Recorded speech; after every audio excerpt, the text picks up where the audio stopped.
கிறிஸ்துவினுடைய நாமத்தினால என்னுடைய அன்பின் வாழ்த்துக்கள். ஆண்டவர் இன்னைக்கு உங்ககிட்ட என்ன மாதிரியான ஒரு நல்ல ஒரு டாப்பிக்கை பற்றி பேச போறாரு நீங்கள் கேட்டீங்கன்னாக்கா, ரொம்பவே தேவையாக இருக்கிற டாபிக் தான் அது. உங்களுக்கும் சரி எனக்கும் சரி சபைக்கு போகிற ஒவ்வொரு ஆத்மாக்கும் இந்த டாபிக் ரொம்பவே முக்கியம். இந்த நீங்கள் லெசன் கூட நினச்சிக்கலாம். அந்த மாதிரி ஒரு நல்ல டாபிக் தான் நம்ம இன்னைக்கு எடுத்துன்னு வந்திருக்கிறோம். நம்ம எப்படிப்பட்ட சூழ்நிலை இருந்தாலும் இந்த ஒரு டாபிக் உங்கள் லைஃபே சேஞ்ச் பண்ணோம். நிறைய இடத்துல நீங்கள் ட்ரை பண்ணியிருக்கலாம், நிறைய மெசேஜ் கூட நீங்கள் கேட்டுருக்கலாம். ஆனால் இந்த ஒரு வார்த்தையின் மூலிமா ஆண்டவர் உங்கள்கிட்ட பேச விரும்புகிறாரு. இதை நீங்கள் விசுவாசிங்கோ. அப்படி என்ன பிரதர், என்ன மாதிரியான நீங்கள் ஒரு டாபிக் வந்துக்கிறீங்கோ, எங்களுக்கு தெரியாதுதா, நாங்கள் பைபிள் பற்றியெல்லாம் நல்லா படிச்சிருக்கிறோம் அப்படியெல்லாம் நீங்கள் யோசிச்சிங்கனாக்கா, ரொம்பவே முக்கியத்துவமாக இருக்கிற ஒரு நல்ல டாபிக் தான் நம்ம யோசிக்க போகிறோம். என்ன டாபிக்கு நீங்கள் கேட்டீங்கன்னாக்கா, ஜெபம் என்றால் என்ன? பிரதர், ஜெபம் என்றால் எங்களுக்கு தெரியும் பிரதர். ஜெபம்ன்றது நம்ம கடவுள்கிட்ட போய் ப்ரேயர் பண்ணுறது தானே பிரதர் ஜெபம். அதில் என்ன வரப்போகுது அப்படின்னு நீங்கள் கேட்டிங்கனாக்கா, ஜெபம் என்பது இப்போ நீங்கள் பார்த்தீங்கன்னாக்கா, ஜெபம் என்றால் என்ன அப்படின்னு நம்ம வேத வாக்கியத்தின் படி பார்த்தாக்கா, ஜெபம் என்பது பிரார்த்தனை அப்படின்னு சொல்லுவாங்க.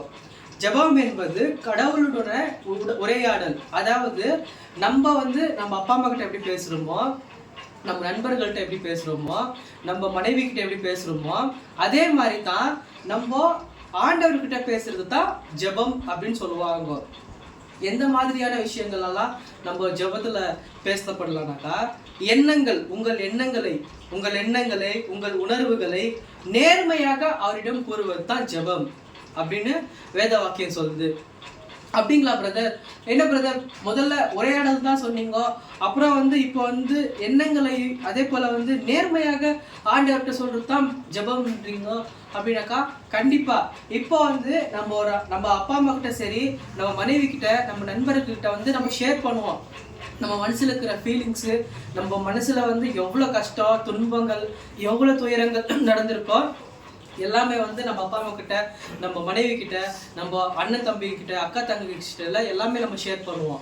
அதே போல தான் நம்மளுடைய உரையாடுதல், நம்ம பேசுவது, நம்மளுடைய எண்ணங்கள். முதலாவது நம்ம எண்ணங்களை குறித்து கூட நம்ம ஆண்டவர்கிட்ட பேசணும். அப்படிங்களா பிரதர்? நம்ம எண்ணங்களை குறித்து கூட ஆண்டவர் தெரிஞ்சுக்குவாருனாக்கா, கண்டிப்பா தெரிஞ்சுக்குவாரு. சங்கீதத்துல நம்ம தூரத்துல நிற்கும் போதே நம்மளுடைய எண்ணங்களை தேவன் அறிவாரம்மா. அப்படி இருக்கும்போது நீங்க ஜபிப்பதற்கு முன்னே ஆண்டவர் உங்களுக்கு என்ன தேவைன்ட்டு அறிவாருங்க. இதை நீங்க விசுவாசிக்கணும். அப்படிங்களா பிரதர்? அப்போ ஜெபம் என்றால் ஓகே, தேவனுடைய உரையாடுதல். அதே போல நம்மளுடைய எண்ணங்களை குறித்தோம், நம்மளுடைய உரையாடுதலை குறித்தும், என்ன மாதிரி ஒரு விஷயத்து குறித்து கூட அதைத்தான் ஜெபம்ன்றீங்கோ. கண்டிப்பா இதற்கு உதாரணம் என்ன நீங்க கேட்டீங்கன்னாக்கா, 2 நாளாகமம் 7ஆம் அதிகாரம் 14வது வசனத்துல, என் பெயரால், அதாவது கடவுள் பெயரால் அழைக்கப்பட்ட என் மக்கள் தங்களை தாழ்த்தி ஜெபம் செய்து என் முகத்தை தேடினால், தங்கள் பொல்லாத வழிகளை விட்டு திரும்பினால், கடவுள் பரலோகத்தில் இருந்து கேட்பேன், அவர் பாவத்தை மன்னித்து அவர் தேசத்து சேமத்தை கொடுப்பேன் அப்படின்ட்டு வார்த்தை இருக்கு. அதுக்கு என்ன நீங்க கேட்டீங்கன்னாக்கா, நான் சொன்னது போலதான் நீங்க ஆண்டவருடைய சமூகத்தை தேடி, ஆண்டவருடைய முகத்தை நீங்க தேடி நீங்க ஜெபம் பண்ணும்போது, உங்களுடைய பழைய காரியங்கள், நீங்க எதுவே வேணா இருக்கலாம், ஓகேங்களா?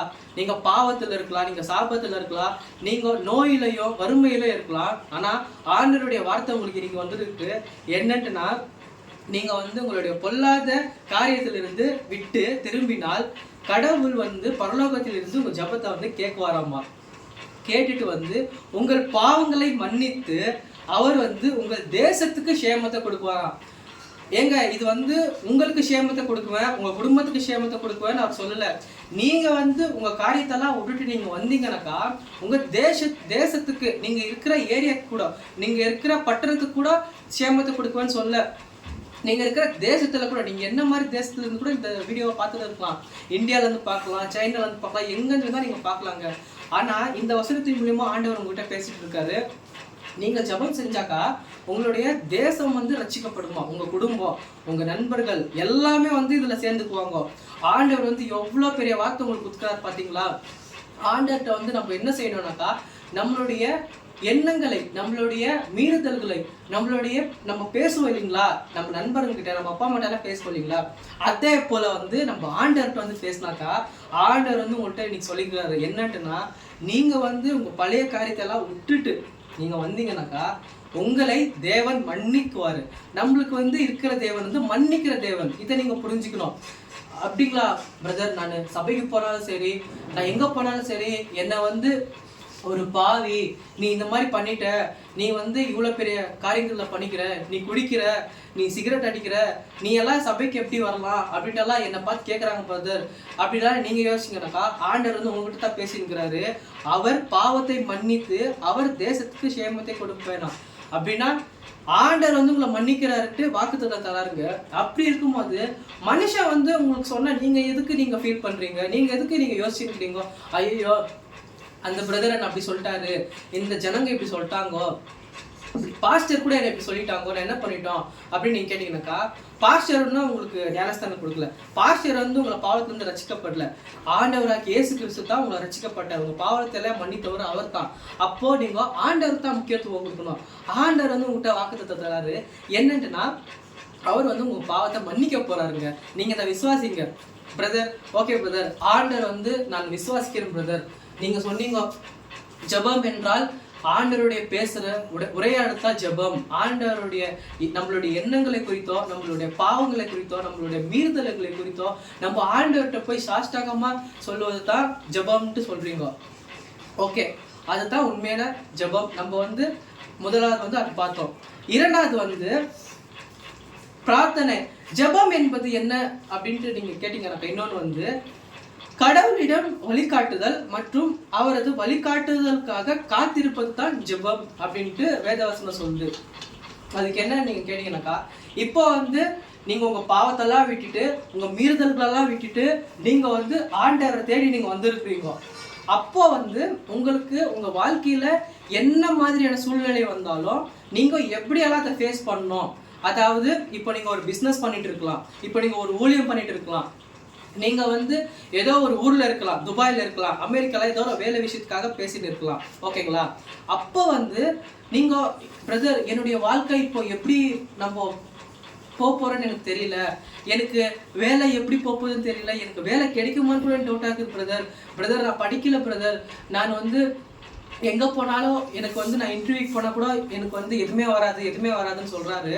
அதுக்கு வந்து ஆண்டவர்கிட்ட நீங்க என்ன சொல்லணும்னீங்கக்கா, ஜெபம் என்பது கடவுளிடம் வழிகாட்டுதல் மற்றும் அவரது வழிகாட்டுதலுக்காக காத்திருப்பது தான் ஜெபமா அப்படிங்களா பிரதர்?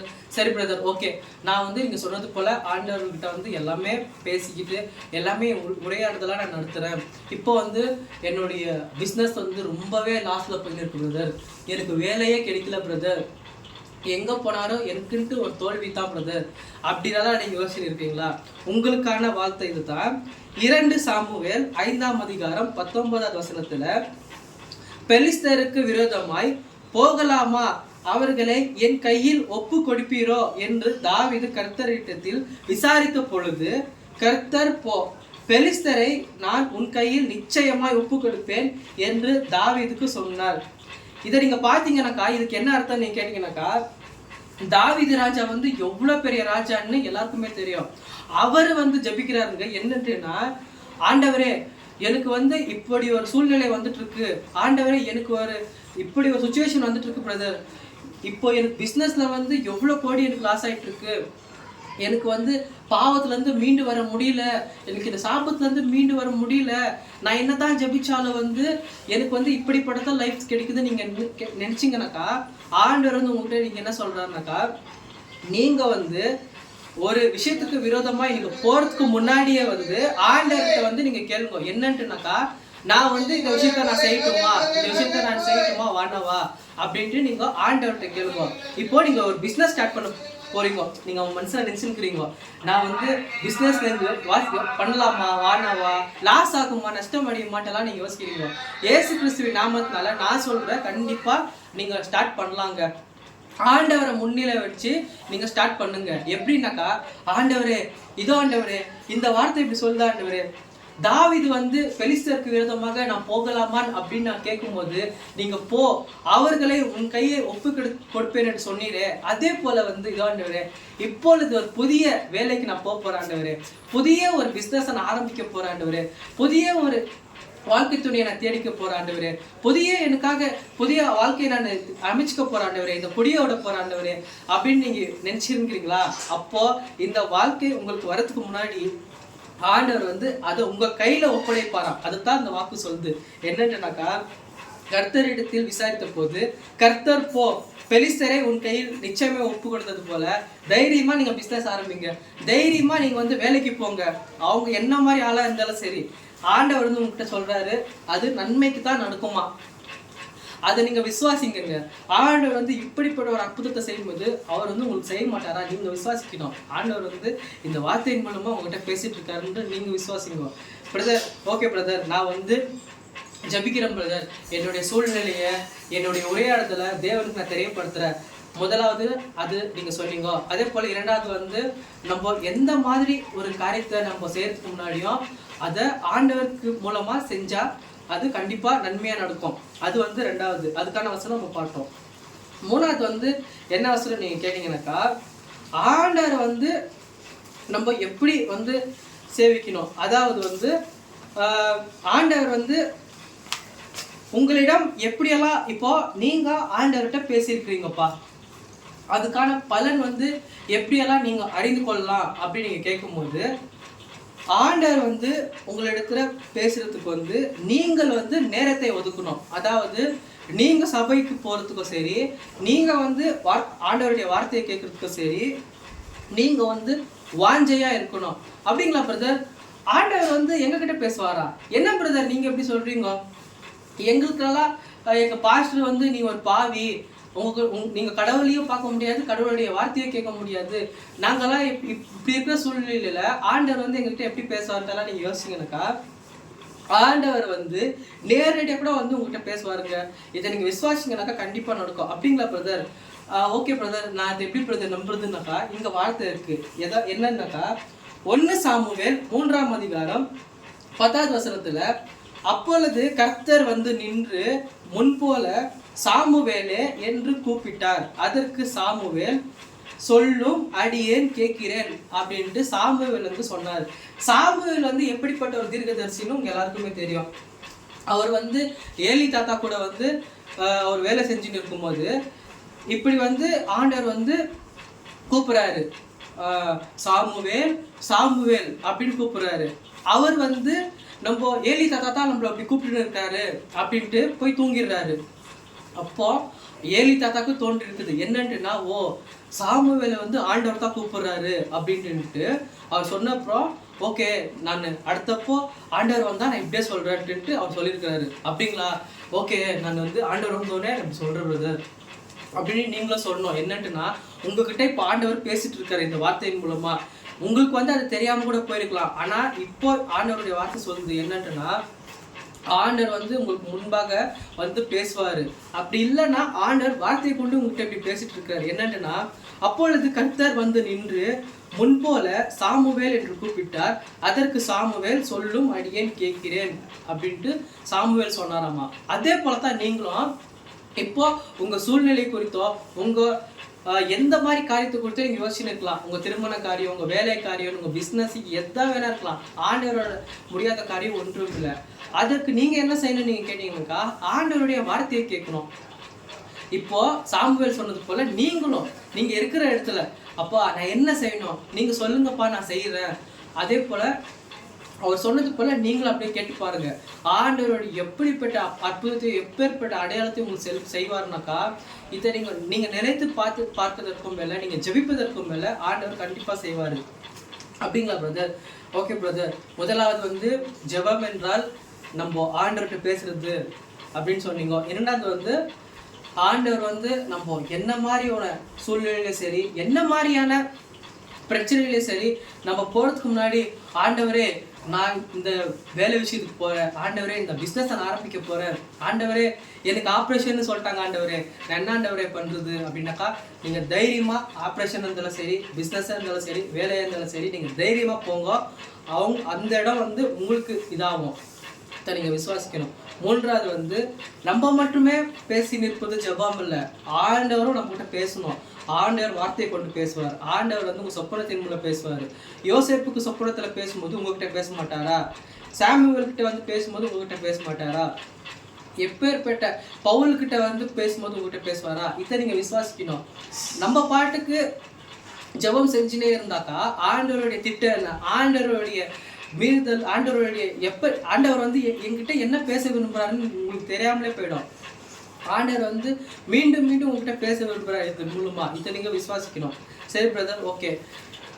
அடுத்தது வந்து இப்போ ஆண்டவர் வந்து எப்படிப்பட்ட ஜெபத்தை உங்ககிட்ட எதிர்பார்க்குறாருன்னு நீங்கள் கேட்டீங்கன்னாக்கா, முதலாவது வந்து நம்ம ஆண்டவருடைய உரையாடுதல் பார்த்தோம். இரண்டாவது வந்து ஆண்டவரை வந்து உங்களுடைய கைடர், அதாவது வந்து உங்களுக்கு சொல்லிக் கொடுப்பாரு, இப்படி நீங்கள் பண்ணுங்க, இப்படி நீங்கள் செய்யுங்க அப்படின்ட்டு. மூணாவது வந்து ஆண்டவர் நேரடியாவோ இல்லை வார்த்தையின் மூலமாக உங்ககிட்ட பேசுவார். நாலாவது வந்து ஆண்டவர் உங்ககிட்ட என்ன பேசுகிறாருன்னாக்கா, நீங்கள் வந்து ஜெபம் செய்கிறதுக்கு முன்னே வந்து உங்களுக்கு என்ன தேவைன்ட்டு ஆண்டவருக்கு அறியும்.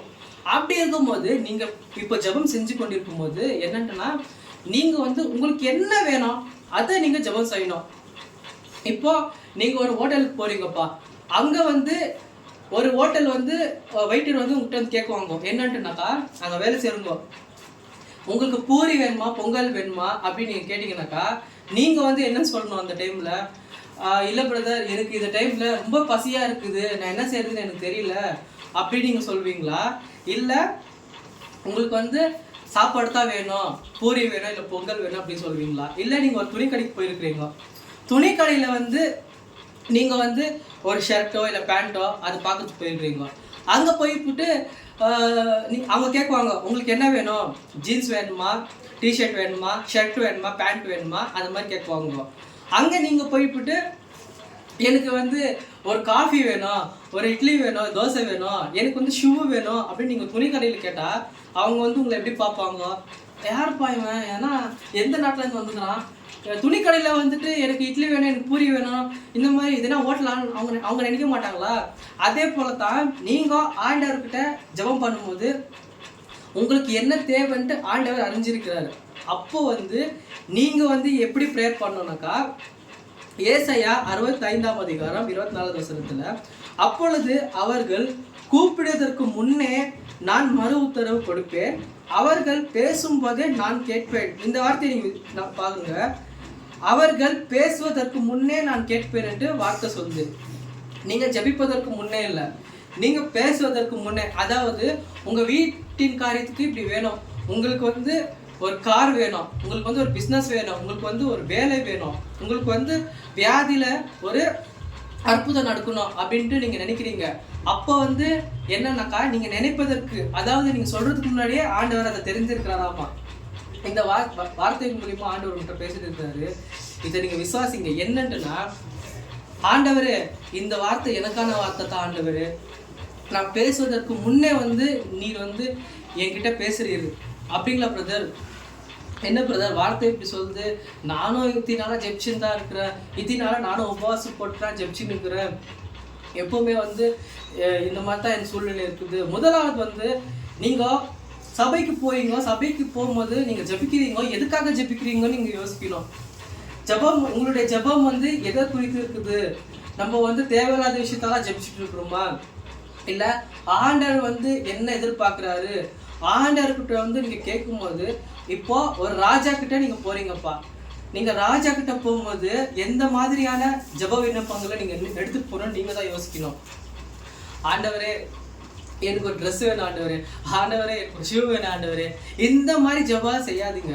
ஆண்டவரே என்னை இந்நாள் வரைக்கும் நீங்கள் நடத்தி வந்தீங்க, ஆண்டவரே இனிமேல் நீங்கள் நடப்பீங்கன்னு நான் விசுவாசிக்கிறேன். ஆண்டவரே நீங்கள் ஆண்டவர் சொல்கிறாரு, நீங்கள் ஆகாயத்து பறவைகளை பாருங்கள், காட்டு புஷ்பங்களை பாருங்கள், அது எப்படி இருக்குது. அதே போல தான் உங்களையும் ஆண்டவர் வந்து நீங்கள் நினைப்பதற்கும் மேலே, நீங்கள் ஜெபிப்பதற்கும் மேலே ஆண்டவர் வந்து உங்களை ஆசீர்வதிக்க போகிறார் இந்த வார்த்தையின் மூலமாக. அப்பொழுது அவர்கள் கூப்பிடுவதற்கு முன்னே நான் மறு உத்தரவு கொடுப்பேன். நீங்கள் வந்து கூப்பிடுறதுக்கு முன்னே, நீங்கள் ஜெபம் பண்ணுறதுக்கு முன்னே வந்து ஆண்டவர் வந்து உங்களுக்கு பதிலே எழுதி வச்சிருக்கிறார் ஆல்ரெடி. நீங்கள் வந்து உங்களுக்கு என்ன தேவையோ அது மட்டும் நீங்கள் கேளுங்க. ஆண்டவர் வந்து நீங்கள் கேட்குறதுக்கும் அதிகமாக செய்வாருன்ட்டு ஆண்டவருடைய வசனம் சொல்லுது. அப்படி இருக்கும்போது நீங்கள் ஜெபம் பண்ணும்போது தேவையில்லாத விஷயத்தெல்லாம் போட்டு தேவையில்லாத எதையோ போன வருஷம் ஆண்டவர் செஞ்சிருந்து, அதுக்கு முந்தின வருஷம் ஆண்டவர் செஞ்சிருந்து, ஆண்டவரே எனக்கு இப்படி செஞ்சுருக்கீங்க, இப்படியெல்லாம் சொல்லியிருக்கீங்க, ஆண்டவர் வாக்கு கொடுத்தாரா? அது எவ்வளோ வருஷம் ஆனாலும் சரி, எப்படிப்பட்ட நீங்கள் சூழ்நிலை இருந்தாலும் சரி, அது ஆண்டவர் கண்டிப்பாக நிறைவேற்றுவார். அப்படி இருக்கும்போது ஜெபத்தை நீங்கள் புதுவிதமாக ஜெபிங்க. எப்பவுமே ஆண்டவருடைய வசனத்தை கொண்டு ஜெபிங்க. இந்த வார்த்தையின் மூலமாக ஆண்டவர் பேசுகிறாரு என்னன்ட்டுனா, அவர்கள் பேசுவதற்கு முன்னே ஆண்டவர் வந்து கேட்பேன்ட்டு.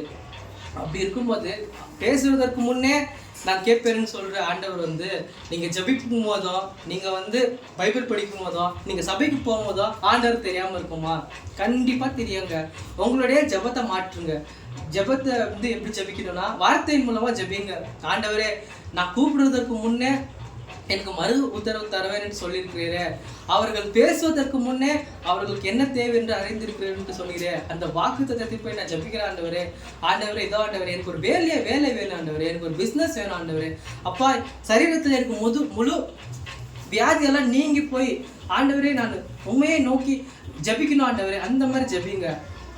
ஆண்டவர் வந்து உங்க கூட தான் இருக்கிறாரு. இந்த வார்த்தையின் மூலமா ஆண்டவர் உங்ககிட்ட பேசிட்டு இருக்காரு. நீங்க என்ன மாதிரி சூழ்நிலை இருந்தாலும் சரி, நீங்க ஆண்டவரை நம்புங்க.